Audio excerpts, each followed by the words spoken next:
It is too much to ascribe a singular national character to heterogeneous polities like Canada, or for that matter, the United States. But we can ascribe a political character to the intent undergirding the creation of Canada in the late 18th and early 19th centuries. The politics of early Canada were fairly straightforward. It was not the United States, which is to say, not a Republican experiment. To that end, the politics were much less the expression of the Canadian masses of the time, and much more conceived and imposed from above. The motive force behind this concept of a conservative, aristocratic, anti-republican Canada was, among others, the dashing lieutenant governor of Upper Canada, John Graves Simcoe. The English-born Simcoe had amassed a record of great bravery and daring in the King's service during the American Revolution, and upon being entrusted with the governance of Upper Canada, modern Ontario, for what turned out to be a half-decade in the 1790s, he set himself to the grand strategic task of simultaneously undermining the young United States and rendering Canada the desirable alternative.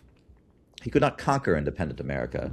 That had been tried, but he could push it toward ruin and an eventual organic reunion under the crown. Simcoe's record will not be done justice here, but suffice it to say that in the ranks of existential threats to the United States, he deserves Americans' memory and also our respect, because he arguably came closer to grasping the fundamental weaknesses of the United States and exploiting them than any adversary save the Confederacy. Simcoe grasped that the defeat of the Americans was a matter, first and foremost, of setting up a desirable alternative. The American example was its fundamental strength.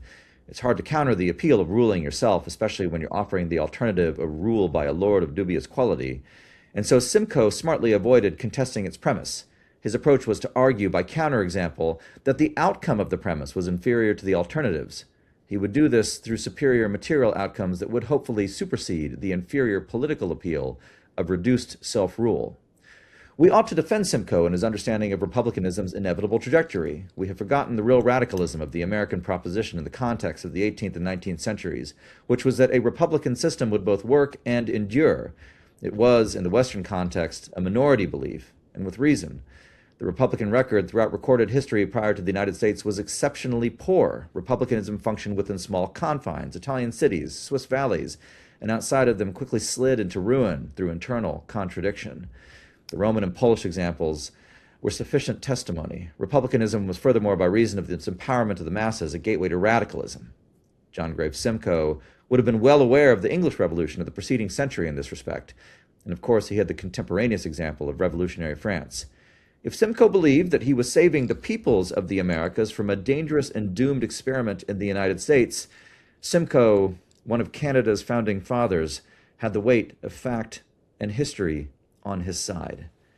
And that is from an essay entitled Simcoe's Dream from early 2022 by me, Joshua Trevino.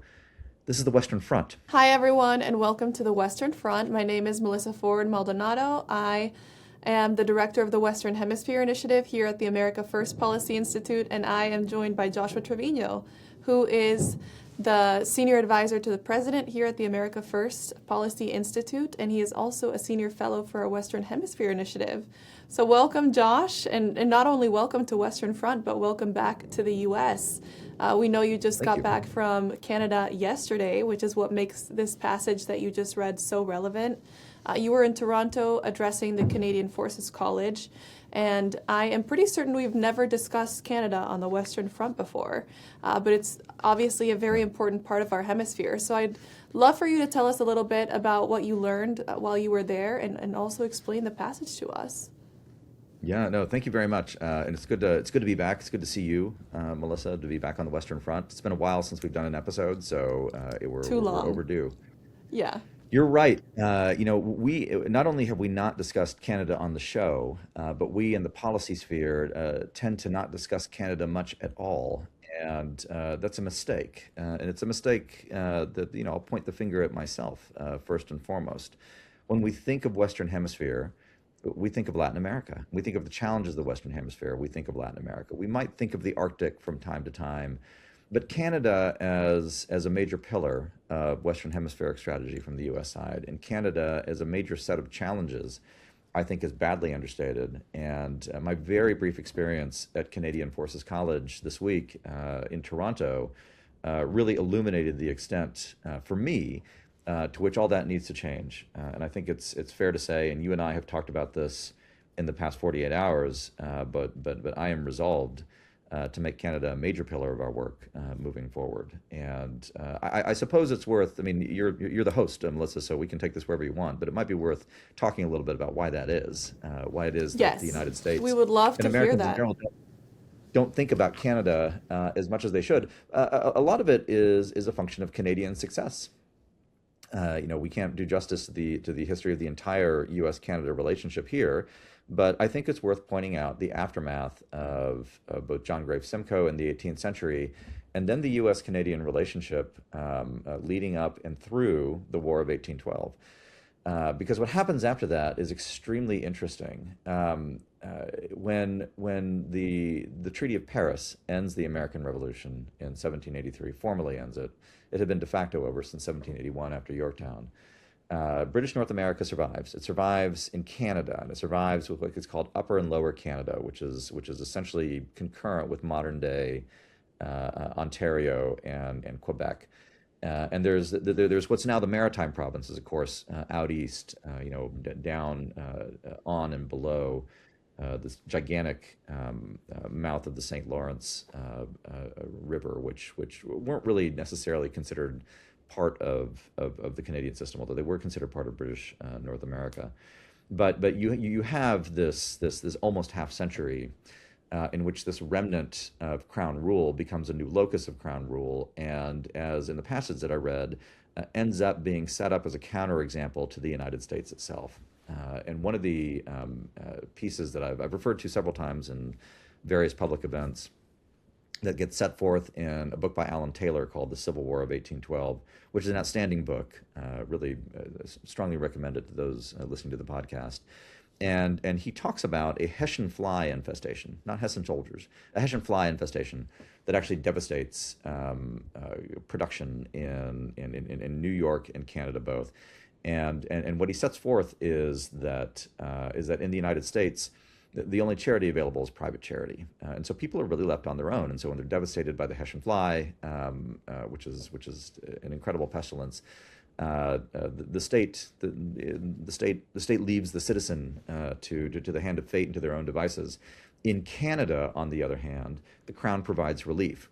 Now, there's an exchange for the provision of relief, which is that you lose your political rights essentially, and so the question then becomes: do you want to live and tend to land that's given you by the state, that's given you by the Crown, and in which you are maintained in a more or less equitable state regardless of circumstance, or are you content with the American system, to which great riches but also great disaster can accrue, and the state's generally not going to intervene with that. And a lot of the bet that was laid by what I'll call this proto-Canadian mode of governance in the 18th and early 19th centuries is that people in general are going to prefer the former. They're going to prefer the insulation from disaster.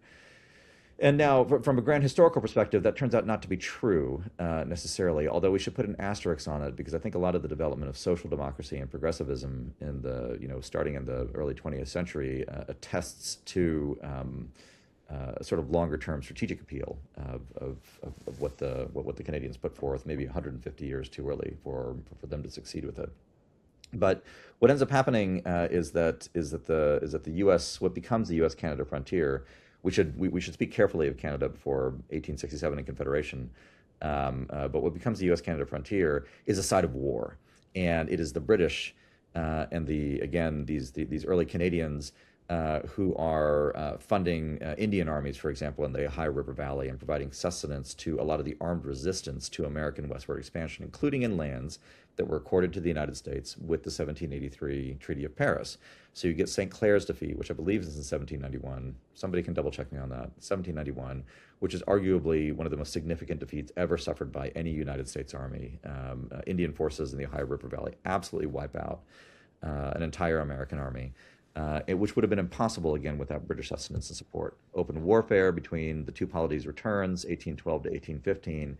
And what's extremely interesting is that you've really got two, in the space of a single generation, you've got two American invasions of Canada. You have the one that takes place in 1775, that leads to this American defeat before Montreal, and you have another one that takes place in the opening stages of the War of 1812, in which again the British/Canadians win, and America, for a variety of reasons, just can't seem to do it. They can't seem to pull it off. They can't seem to conquer Upper or Lower Canada, and so we're thrown back. And then of course, it is a mixed British Canadian force that ends up in 1814 burning Washington D.C. to the ground, which might be the greatest act of friendship the Canadians have ever done for us, in a certain sense. And so I know it's your hometown now, Melissa, but I can see an upside to it.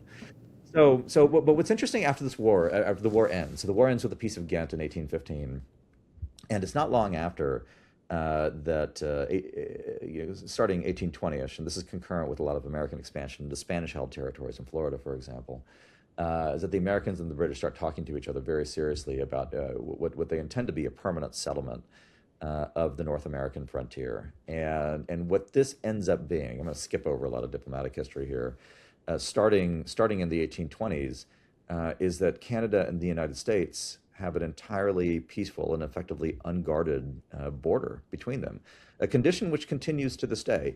So 200 years of not having to do a lot of things that were assumed to be basic strategic tasks about the United States, what ends up becoming Canada, chief among them the fortification of Lake Champlain, the Great Lakes, and so forth. And so if you've ever stopped to wonder why the United States Navy does not maintain an armed force to guard the Great Lakes, it is because of diplomacy that happened 2 centuries ago that led to a friendly U.S. Canada border. So here's what I saw, and my visit to Toronto was very brief, and I want to have the humility and acknowledging to the listeners here, and also to any Canadians listening, that I'm not a Canada expert. I'm a Mexico expert, not a Canada expert.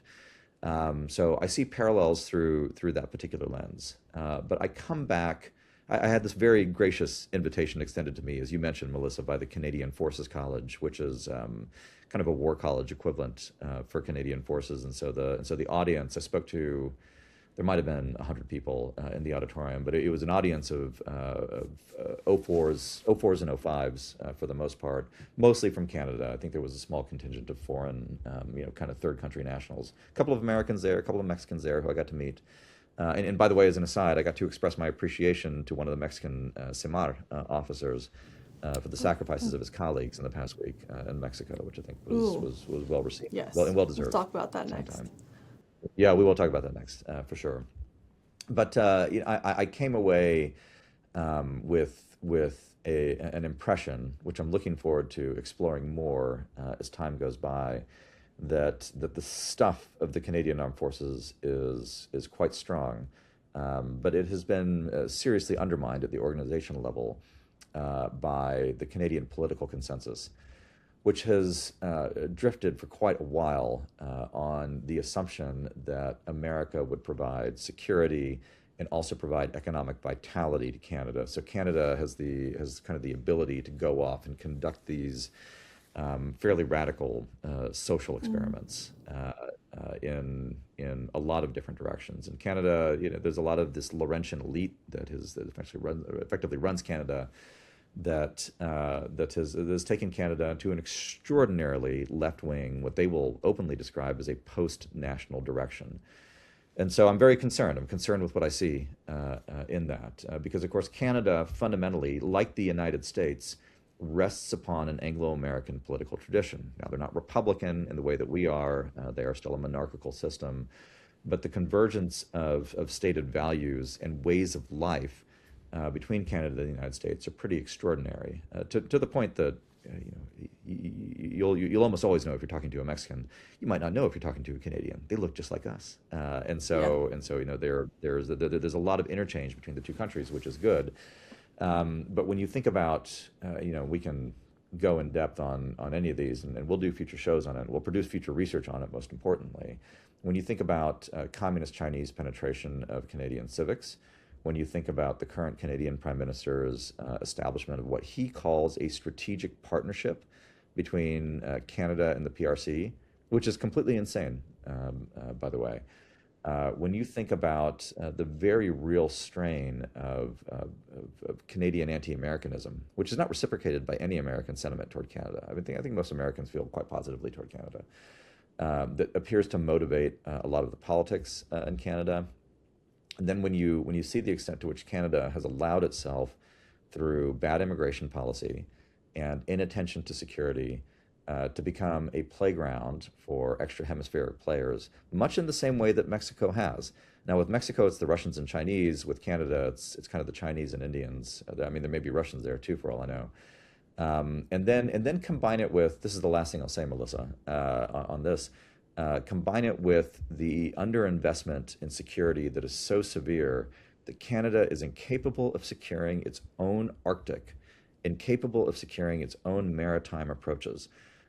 This is obviously first and foremost a danger to Canada, but it's also a danger to the United States. And it's something that we need to take seriously. And through whatever means we can, we need to have the Canadians take it seriously as well. There's the line, I believe it's in the Canadian national anthem, that there's the true north, strong and free. You don't stay free unless you're strong. Canada is a great nation. I want to be very clear on that. It is the victor of Queenston Heights, Vimy Ridge, Juno Beach. Canadians have an outstanding record in the defense of freedom around the world. I wrote the same in the Canadian Forces College guest book yesterday or 2 days ago. But right now, what the Canadian state has chosen is unequal to the task of sustaining that heritage and therefore the nation. And it is absolutely in our interest, and in our interest as Americans of goodwill toward Canada, to do what we can to push Canada back to the defense and the affirmation of itself. So I'm happy to answer any questions that you have, but that's my Yeah, no, takeaway that's from really it. fascinating. Thank you, Josh, for sharing that. And I'm very curious because we talk a lot about the Western Hemisphere. You know, you and I have talked a lot about Mexico, but we've kind of had more of a focus on Latin America in the last year because there's so much been going on there. But what we've heard time and time again is that there's been this neglect of Latin America from Washington, from the United States, from U.S. policy towards Latin America. And there's a lot of interest from people that we've talked to that are from those countries in the U.S. showing or paying more attention to Latin America. Do you feel like that is the case with Canada? Do they feel like they've been neglected and they want more attention from the U.S., or is it the opposite? Man, that is a great question. And as with all excellent questions, it has more than one answer to it. There is, again, this is observation more than it is scholarship. But what I have found is that Canadian opinion cares a lot about the United States and what the United States thinks. There's a real, especially in the media, there's a real fixation on what the Americans think. I had more than one individual tell me from multiple points in the Canadian political spectrum that if you want to change Canadian politics, you have to engage in American press because there will be a reaction to what is said in American press much more than there will be in Canadian press. And you I've know heard what that. that sounds That's like. so interesting. That sounds like Mexico. That's exactly the same thing we Yeah. know with Mexican civics as well. That you can publish in Reforma, or this is not a disparagement of Mexican press at all. Much of which does a good job. But it's just the reality that you need to operate. So there's the same kind of what one Canadian described to me as little brother syndrome, in that they want the attention. Now, that being said, when the attention comes, there's this is the two sides of it. There's often this very strident and negative reaction to anything that hints of critique. So there's a hypersensitivity to it. There's a major publication in Toronto called the Globe and Mail. I would encourage listeners to check it out because it's interesting. I think it's I won't. I'm not sure what the parallel in U.S. newspapers would be. It'd be like a Washington Post for it. But look at the Globe and Mail, which is a respected Laurentian elite publication. This is not a populist newsstand mag. But it's a daily newspaper, and two of the articles that have been published just in the past week kind of give a sense of sort of this allergy, this desire and an allergy on the part of Canadian public opinion to both be noticed by the United States, but again to push back against it as hard as they possibly can. There was a piece by this American, Jason Stanley, who's the biggest fan of Jason Stanley in the world. and he wrote a piece for the Globe and Mail talking about what Canada should do now that the United States has become fascist, which is an insane thing to say. I mean, it's completely absurd. But this is published in serious publications, and then there was another piece by a gentleman named Cathal. I've forgotten his last name, but he wrote this whole piece disparaging the American gold medal hockey team. By the way, now that America owns hockey, we're going to call it ice football from now on. It's this incredible, really sort of bitter, sour grapes piece about how the Americans may have won the gold medal in hockey at the Winter Olympics prior to over the Canadians, but they're still morally inferior. And they're morally inferior because of a variety of politics things. They accepted an invitation for Trump, and they made a joke about the women's team and so on. Which is really just disgraceful to say. On the Olympics note, I want to note, if I could, an anecdote. I was thinking about writing about this, but in fact, I probably will. But I'll share it on the podcast. I arrived at Toronto Pearson Airport on Monday night, just by happenstance, at the same time as a flight from Milan, which was carrying a lot of the Canadian Olympians actually with them. Oh, So wow. I went through immigration and baggage claim with a good chunk of the Canadian Olympic contingent, which is fantastic. I mean, you have to respect. I mean, anybody who competes at the Olympic level is great. And Canada actually had a really good Olympic contingent overall, including hockey this time. By the way, for any Canadian hockey fans, I do want to acknowledge that Canada dominated the second and third periods of that gold medal game. Absolutely. In fact, I told my sons to get prepared for an American loss. So there's no shame in that. But when I thought this was an illuminating moment in the immigration hall. I kind of walked in, and from a different angle, a woman walked in, and she was walking in with several fellow Olympians, and they all had this Canadian Olympic uniform on, and she was carrying, before her a Canadian flag. And so I did what one does, and I started to clap and cheer for them coming in. And then I stopped because nobody else was. And I was a little bit surprised at that because, of course, imagine you're at Dallas Fort Worth Airport and the American Olympic contingent walks in. What would happen? Everybody would be cheering, right? If There'd an be Olympian people there walked in with waiting the for flag, them. Yeah. people would be, yes, there would be people waiting for them. There would be people cheering, like everybody would join in, like it's just a normal thing. And I was a little bit stunned that I, an American who actually rooted against the Canadians 2 days before, was the only one cheering them. And I asked a couple of Canadians about that, and they said to me, we don't do that here. We're not into kind of this expressions of pride and patriotism. And I thought that was a shame because there's actually a lot to be proud of. Wow. But this again gets to a lot of the difference between them and us, and their desire to be thought of by us, but not to be criticized by us. And unfortunately, one of the messages I had for the Canadian Forces College folks, who were extremely gracious to me, by the way, is that critique is part of being a neighbor, and it's also part of being a friend, and we need to find a way to do it constructively, because otherwise the relationship on the trajectory it's on now is headed for a bad place. Wow. I think we could have spent all episode talking about Canada because this is super fascinating.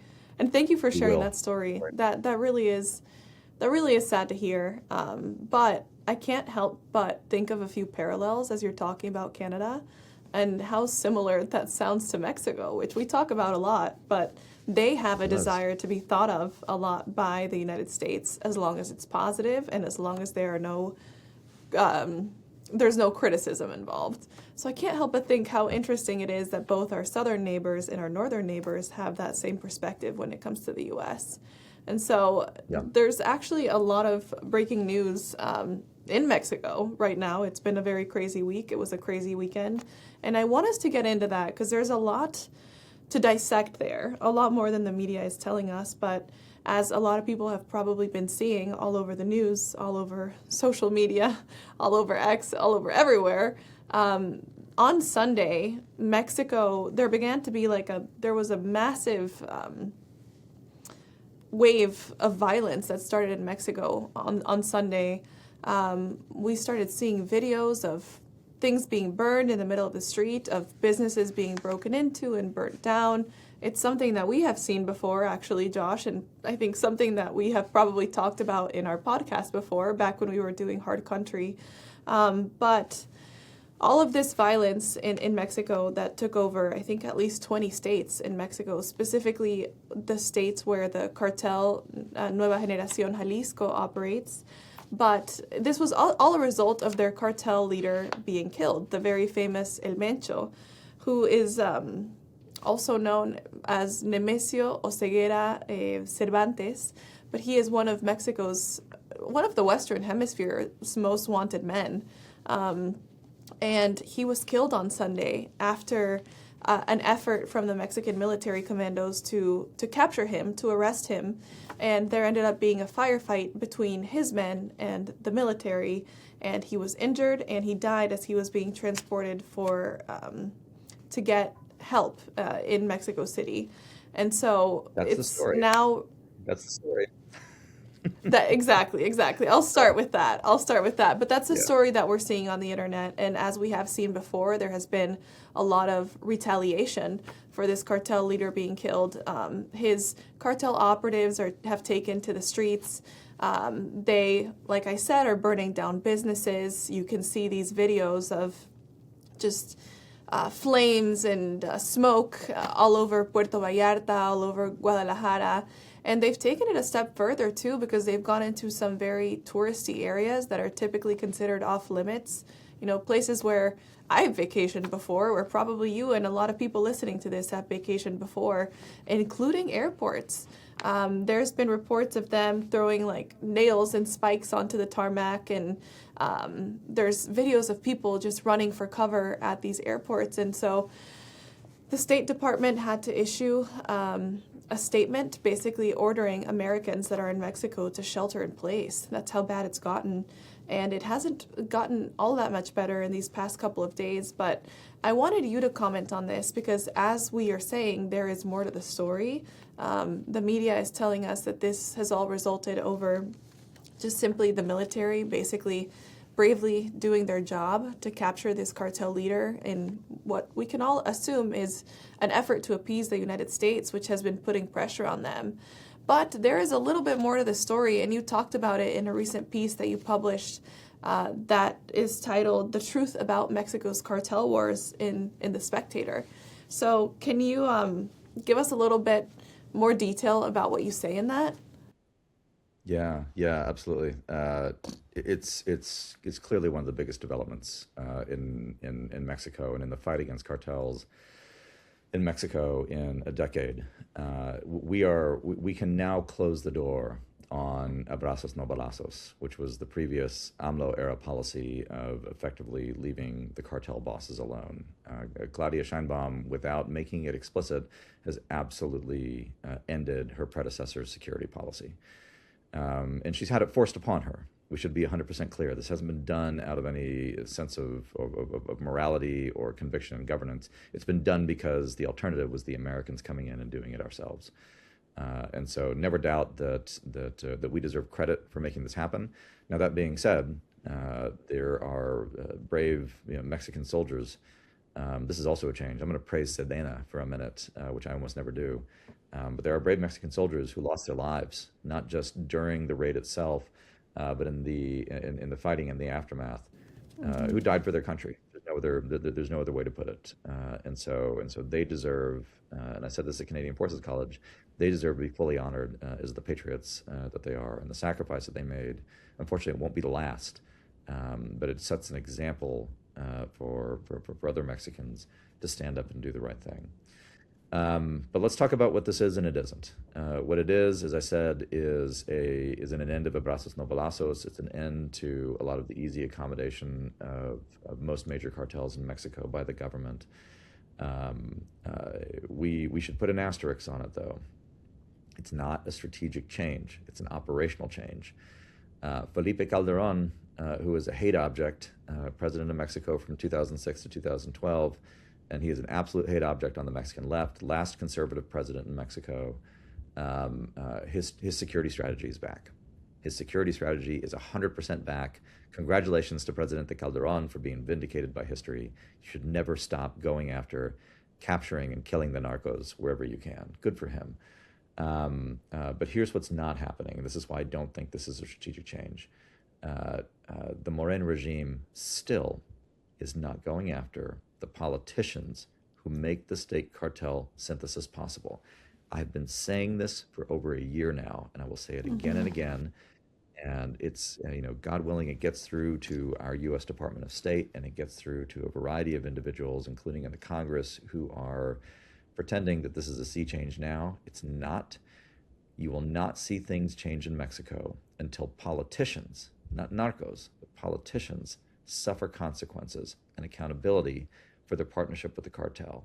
And the operational calculus that the Mexican state has been making since the beginning of the Trump administration is that they can turn over unlimited numbers of narcos because there's a dozen El Menchos waiting to take the place of the one that was just lost.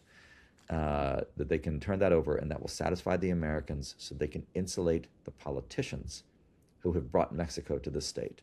And when I see a former president of Mexico, when I see a Mexican senator, when I see a Mexican governor from the Morena party, the ruling party, be brought to accountability, and there is ample evidence to do so with a variety of major individuals, then I'll believe that the Mexican state is committed to strategic change and to truly fighting the state cartel nexus.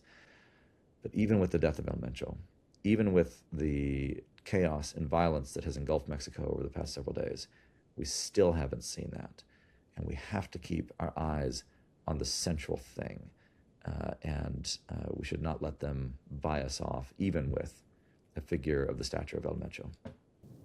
So, Josh, that's 100% correct. And that's something that we've been talking about for a while, too, about the necessity to actually make some sort of strategic change, to actually deliver the politicians. And until they have done so, and we've actually said this to Mexican officials ourselves, because I think a lot of the time Mexico points at the arrests that they've already made or the extraditions that they've made and say, like, we are cooperating. Why doesn't the U.S. let up?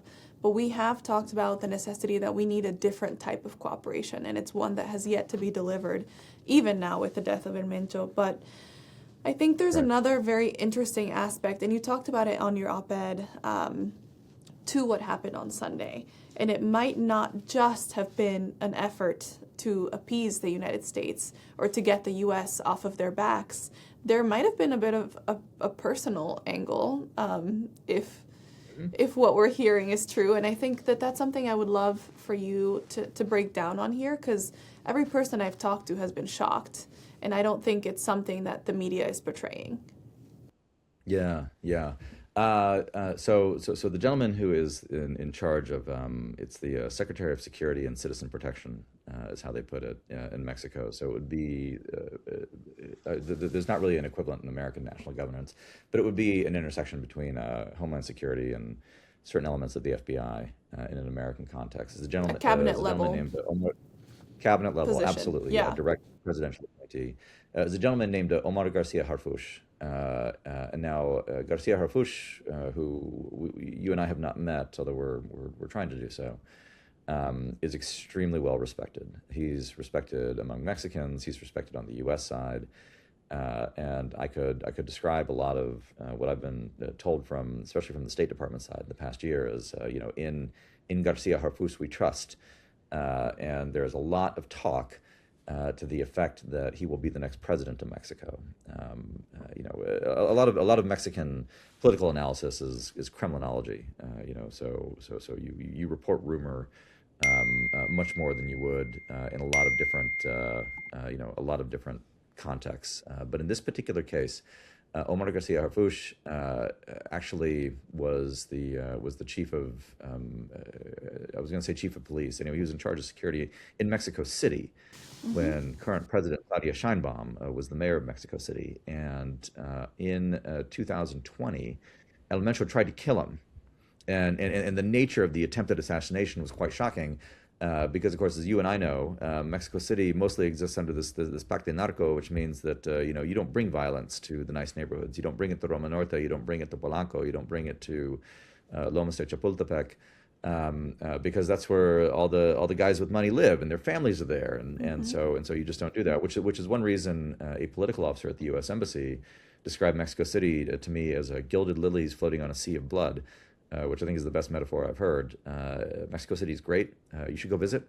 Anybody listening, it's wonderful. But part of the reason it's good is because it's traditionally been insulated from this hyper violence, this mega violence that encompasses a lot of the rest of Mexico. And so for the attempted assassination of Omar García Harfuch to take place 6 years ago in Lomas de Chapultepec, which is the best place in Mexico City. If there's a better place, I haven't been classy enough to be invited to it. But Lomas is, you think Polanco is good, like Lomas is next level. It's these estates with walls and guards around them. And Garcia Harfuch was in his motorcade. I don't know where he's en route to, but presumably to work. And men with military grade weaponry, 50 cal automatics, ambushed his vehicles, killed two of his companions, and I think Garcia Harfuch was wounded but not killed. He's very, very fortunate to have escaped with his life. So what's interesting now is, of course, 6 years later, Garcia Harfuch gets his revenge, and it's El Mencho who is himself killed. And I'll just state outright, I actually don't believe he died en route to treatment. I suspect he was dead on the scene. So be it. No tears for the guy. He's a complete sociopath. But you're right. There is that personal element to it, and there is certainly, if nothing else, a narrative circle that is closed with this death. That's so interesting, because this is going to be one of the cases that the Mexican government points to when it's negotiating with the U.S. to say, look, we've done so much, we're cooperating, our cities are burning, we've killed El Mencho. Although, like you're saying, there might be more to the story. Or it might have been something that they realize kills two birds with one stone. It makes the U.S. happy, and they get to eliminate a rival. So we'll see, but as you said, I think that we have seen a big shift from what we saw a couple of years ago during the Biden administration, where Mexico is definitely making an effort to cooperate with the United States. And we've realized that that's what they respond to, is pressure. And another way that we've recently... Sorry, go ahead. No. So I apologize for interrupting. They are cooperating, but they're cooperating only within the bounds that they set. They're not giving us full cooperation. Exactly. Because they have not given us a politician. They might, because they're showing that they are taking some steps towards cooperating with the U.S. And I think once the U.S. Continues to double down on what they're looking for, I mean, one can be hopeful. So we'll see what happens next. But I think that is very accurate, that is something that we need to demand. But they have taken steps that, honestly, you and I never really expected, or at least I'll speak for myself. But I think it got to a point of learning Mexico pretty well where it didn't seem like the status quo would ever change. And so now to see them respond to U.S. pressure has been very interesting to see. And another way that we've recently seen that is a couple of weeks ago when Mexico finally stopped sending oil shipments to Cuba. And, that was, I think, at the end of January, so it was about 3 weeks ago. But I thought this was an interesting quote, because when asked about it, Mexican President Claudia Sheinbaum said that they were only stopping temporarily and that it was due to general fluctuations in oil supplies. But she made sure to point out that it was a sovereign decision that was not made under U.S. pressure, but it was decided by them to stop sending that oil to Cuba. But we've talked about this before. We have mentioned the importance of publicly shaming anyone that is helping sustain the Cuban regime. Venezuela was doing it too, but it kind of stopped becoming a problem once Nicolás Maduro was captured on January 3rd. So Cuba is kind of just holding on to a thread for now. But what do you think? Was that surprising to you that Mexico finally, made that decision when it comes to Cuba? A little bit. Although they have, we should be clear that what Mexico is really supporting in Cuba is the Cuban regime itself, and so a lot of it is under the guise of, humanitarian aid or something like that. And so they're still sending these ships with unspecified aid, food or whatever it is to Cuba, which goes straight into the regime coffers. So the regime does not have to suffer the way that the rest of Cuba is suffering under their rule. I think though that the price tag for the Mexicans was too high, especially given the obvious American intention to squeeze Cuba and to effect some kind of a regime change there. So I'm surprised, and I'm not. How's that for both sides of the being on both sides of the question at the same time? I'm surprised to the extent that it's just been a longstanding Mexican priority to prop up the Cuban dictatorship, which, by the way, is a violation of the Estrada Doctrine. But I'm not surprised, because ultimately what drives the Mexicans, what drives the Mexican state, I should say, is a desire to divert and deflect American attention away from, again, I sound like a broken record, that threat to their political class that the Americans can bring to bear. And so if they have to sell out the Cubans to do that, they're going to do so. Yeah, it's survival. Well, since we're on the topic of Cuba, I thought that could be interesting to discuss on today's podcast, because last year we were asked pretty much in every interview and every meeting, people were asking us about Venezuela. It was at the forefront of everything happening on the media, and there's still a major focus there, and I want us to talk about that a little bit too after this, but I thought it would be interesting for us to dissect what's happening there.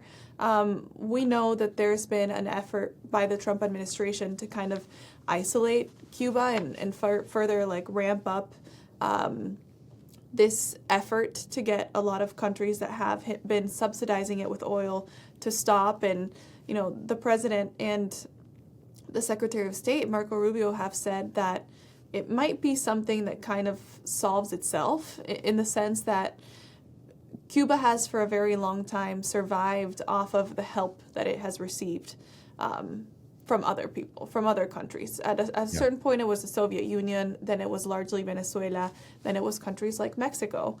And now that they're not getting any more oil from Venezuela, they're not getting any more oil from Mexico, in a large part thanks to U.S. pressure and U.S. involvement, the regime is now probably more fragile than it's ever been, or at least more fragile than it has been since any time since like the early 1990s. Do you think we are getting close to seeing a change there? I hope so. I certainly hope so.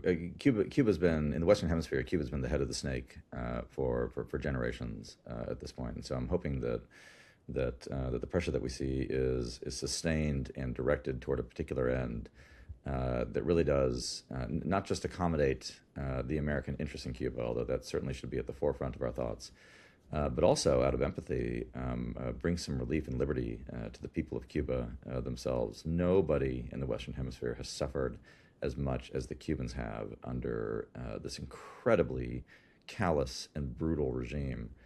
And you have to, honestly, you have to mourn for Cuba that, having achieved independence come 1898, 1902, has been plunged into this horrific dictatorship for almost I don't know if it's half of its period of independence.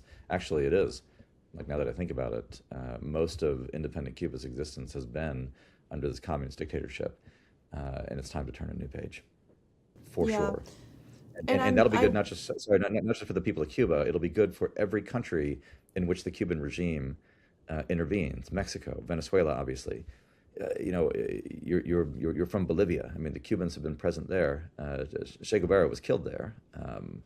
But everywhere you see kind of a narco-left regime, you find Cuban agents, and it is not coincidental that the January 3rd, 2026 raid on Caracas involved direct combat between the Americans and Cubans, because the Cubans are always there where there's a dictatorship to support. If I'm not mistaken, I think it was 32 Cubans that were killed during that raid. Is that accurate? Something like that. Yeah, something like that. That's right. And if you rewind the clock in the 1983 invasion of Grenada, again, the United States Army fought Cuban forces on that island. Yeah. Well, we'll continue to keep our listeners updated on every update that we're getting on Cuba, but I think that it's been on the news a little bit even more than usual. Because there was some sort of accident, or not, I wouldn't call it an accident, but an incident, a deadly incident that we were hearing about this week with a U.S. speedboat. Do you want to talk a little bit about, do you think that is related in some way, Josh? I know that Secretary of State has said that they're carrying out their own investigation before they speak out about it, but... It's It's quite early at this point, and we don't know about it. But it's a very weird situation in which the Cubans have claimed that they've killed. Um, well, they don't say who it is, but I presume they've killed Americans on a speedboat that entered Cuban waters coming out of Florida. And we really don't have any of the details in that. As we record this, no one seems to know, at least in public, what the circumstances of the exchange of fire was, who was on the speedboat, and even the U.S. Department of State. Somebody said, I don't think this was the Secretary of State, but I saw a report that somebody said they're just going by what the Cubans are telling them at this point. So I think it's something that we have to monitor for sure. And unfortunately, it's a scenario where there's a wide array of things that could plausibly have happened. It could be a provocation staged by the Cubans themselves. It could be a Cuban exile group in Florida doing something foolish. It could be a U.S. government operation that went wrong. We just don't know. We have no idea. So we can list out possibilities, but we have no information upon which to proceed. Yeah. And since we're on the topic also of the overlap with Venezuela, I'd be curious to ask you, Josh, why you think that this raid that we had on Caracas on January 3rd, how do you think that that's influenced the region? How do you think that that has changed everything? And why should the rest of the hemisphere pay attention? Great question. The raid on Caracas has changed everything about the hemisphere. I mean, think about the dominoes that have been set in motion with that one raid and that frankly, very brave presidential decision to proceed with it. Because we captured Maduro, there has been a significant strengthening of the right and the free market forces in the hemisphere. Because we captured Maduro, Venezuela is now directly cooperating with the United States in ways that it never would have done before. Because we captured Maduro, the Cuban regime may be on its last legs. Because we captured Maduro, the Mexican regime has also sat up and taken notice. And I've spoken with Mexicans who have said that the January 3rd raid gave them new hope for their own country. And so I don't think we've seen the end of the after effects of that raid. But had that not been done, we likely would not have seen a lot of these outcomes. And so we really have to credit those who were in the decision chain, at the top of which sits the president, who decided to make this happen because it's one act with many consequences, and those consequences so far have been 100% positive. 100%. I think that's accurate. And I think in general, seeing this focus that the president has had on the Western Hemisphere, it's been amazing to see. It's been amazing to see for the U.S., and I think it's also something very positive for the stabilization of the entire hemisphere. And there will be more to come. I know we will have more information probably by the next podcast, but we just heard, I think about a week ago or a week and a half ago, that President Trump will be hosting Latin American leaders in Miami on March 7th, which is next Saturday. So right.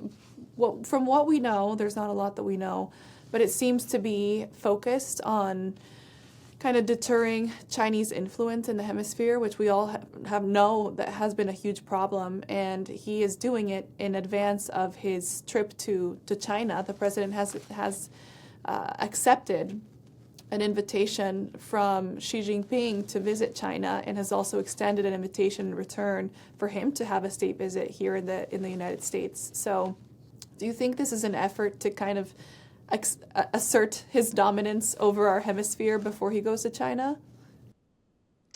Possibly. We don't really have a lot of public information on what's going to happen on March 7th, but it certainly does send a signal, doesn't it? And kind of to the earlier point, the fact that it takes place in the aftermath of January 3rd, I think, is very telling. And so I'm eager to see what comes of it.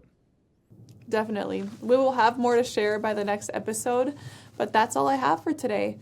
Josh, anything else you want to add or finish up with? Yes, there is one thing I want to finish up with, and it is something that we wouldn't ordinarily do on Western Front, but I want to refer you all to a different podcast.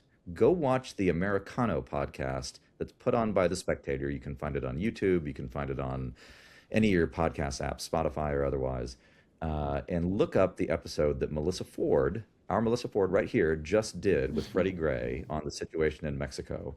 It is such a tour de force of what's happening in that country that I personally have received multiple unsolicited contacts from Mexico experts, including individuals who lived for 20 years in Mexico, who said it is one of the best explainers they have ever heard. Go listen to Melissa talk to Freddie Gray on the Americano after you're done watching the Western Front. Thank you for the shout out, Josh. I'll make sure we link it in the show notes. But thank you all for listening. Thank you, Josh. And we will be back for a next episode soon. Thank you all. Thank you.